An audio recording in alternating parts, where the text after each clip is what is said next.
रखना चाहिए। और जो भी एक्टिविस्ट जिस तरह से आप बता रहे हैं देश में तमाम जगह काम हो रहे हैं, ये बात सही है, लेकिन ये इसकी एक अलग भूमिका है। हाँ, इसमें हम ठोस रूप से बताने वाले हैं कि सोशो इकोनॉमिक क्या क्या इंडिकेटर्स सेंसस में लगाए जाएं। एक बात। दूसरी बात, सोशो इकोनॉमिक सेंटर जो क्राइटेरिया है जिसकी बात जावेद भाई ने उठाई कि इंफ्रास्ट्रक्चर पे सरकार के बजट का बड़ा हिस्सा खर्च होता है, तो उसका भी कास्ट सर्वे होना चाहिए। सिर्फ सेंसस में किस कास्ट के क्या हालत है ये इसके लिए हम बैठे हैं, लेकिन वो दूसरा पॉइंट अलग से हमको कहना पड़ेगा कि जो भी कैपिटल इंटेंसिव काम देश में हो रहे हैं डेवलपमेंट के नाम पे, उनका कास्ट कंपोजिशन, सोशल कंपोजिशन क्या है, ये दूसरी बात। तीसरी बात मैं ये कहना चाहता हूँ कि ये डॉक्यूमेंट बनाने में हमको आपस में एक वैचारिक क्लैरिटी होनी चाहिए। क्लास का, कास्ट का कहाँ क्या सवाल है। मंडल कमीशन जब बना 77 में और 90 में उसकी सिफारिशें मानी गई तो देश में काफ़ी बहस हुई, बहुत लोगों ने उसका विरोध किया। हम लोगों ने पहला प्रदर्शन उसका 7 नवंबर 90 में किया था। तो हमको ये तब बात समझ में आई कि मंडल कमीशन का शुरू में पॉलिटिकल डिफेंस पिछड़े जातियों ने नहीं किया, वो दलित समाज ने किया, क्योंकि उसको ये लगा कि अगर इनको नहीं मिलेगा तो फिर अगला नंबर हमारा आरक्षण खत्म करने पे आएगा। तो अपने को ये जो सम्मेलन कर रहे हैं 21 मार्च वाला, उसमें पॉलिटिकल अवेयरनेस के लिए कौन कैसे क्या क्या अपने को बात करनी है, वो थोड़ा उस पे और होमवर्क अपने को करना पड़ेगा। आपने जो, मतलब मैं उदाहरण देना चाहता हूँ, आपने कहा जगह जगह काम कर रहे हैं। अभी राहुल गांधी से हम लोगों के एक दोस्त हैं, आपके भी दोस्त हैं बहुतों के, अनिल जैन ने यूट्यूबर्स की मीटिंग कराई 40 लोगों की।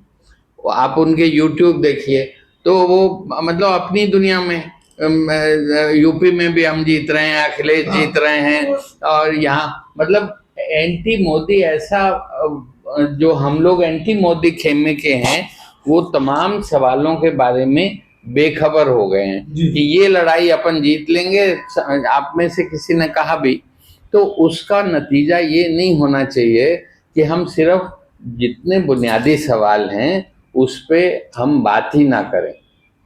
जैसे एक उदाहरण है, कंस्ट्रक्शन वर्कर्स हैं, उसमें ज्यादातर एससी हैं, थोड़े बहुत ओबीसी हैं, ऊपर की सीढ़ी पे जो हैं वो अपर कास्ट भी हैं, ठेकेदार होगा ये।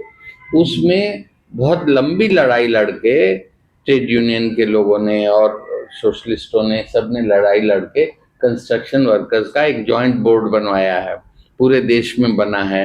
एम्प्लॉयर को उसमें पैसा देना पड़ता है, पर कोई राज्य ऐसा नहीं है जो निर्माण मजदूरों के लिए पैसा इकट्ठा होता है सेस से, उसका उनके इंश्योरेंस पे, उनके दवा दारू पे, उनके बच्चों की शिक्षा पे, उनके कठिन दिनों में उनको मिल सके, और वो पैसा चुपके से दूसरे हेड में हर राज्य में ही हो रहा है।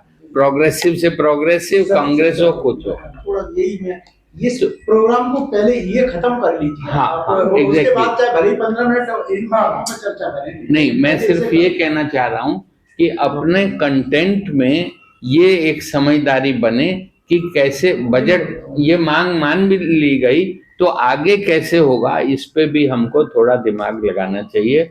और 21 मार्च को इसका एक document, 21 yes, I stand corrected, 21 मार्च। नहीं, तो तमिल वाले साथी को भी तो समझना चाहिए ना, 21 कहने पे नहीं समझेगा तो। नहीं, सॉरी, मैं ये कहना चाह रहा हूँ कि आज बहुत जो पॉइंट्स आए हैं ये एक तरह से हम लोगों की पॉलिटिकल निगाह से आए हैं। इसको प्रोफेशनल ढंग से जो लोग प्रो पीपल हैं और कास्ट के बारे में भी और डेटा के बारे में कॉम्पिटेंट लोग हैं, उनसे बात करके, और मंडल कमीशन की कुछ एक्सर्प्ट्स मेरे पास हैं तो मैं आपको पास ऑन कर दूंगा। तो उसमें जो जो कसौटियाँ दी गई थी उसमें था एक्सेस टू एजुकेशन क्या है, एक्सेस टू वाटर क्या है, एक्सेस टू रोड क्या है। तो इस सोशो इकोनॉमिक इंडिकेटर्स क्या क्या होंगे वो हमको उसकी लिस्ट बनानी है और 21 तारीख को वो पेश हाँ होनी भाई है। वही डेटा है उसमें है ना, ये सब तो है ही है। हाँ। लेकिन अब नई सिचुएशन जो है 91 के बाद की, प्राइवेट सेक्टर को जी। कैसे एनालाइज करेंगे वो इसमें जोड़ना पड़ेगा। वही हमने कहा इन- तो इसके लिए जो पॉजिटिव हो सकते हैं, जो सोशो इकोनॉमिक वाले इंडिकेटर हाँ, बताने न्यू में पैरामीटर्स अभी न्यू पैरामीटर जोड़ने पड़ेंगे। के बी सक्सेना है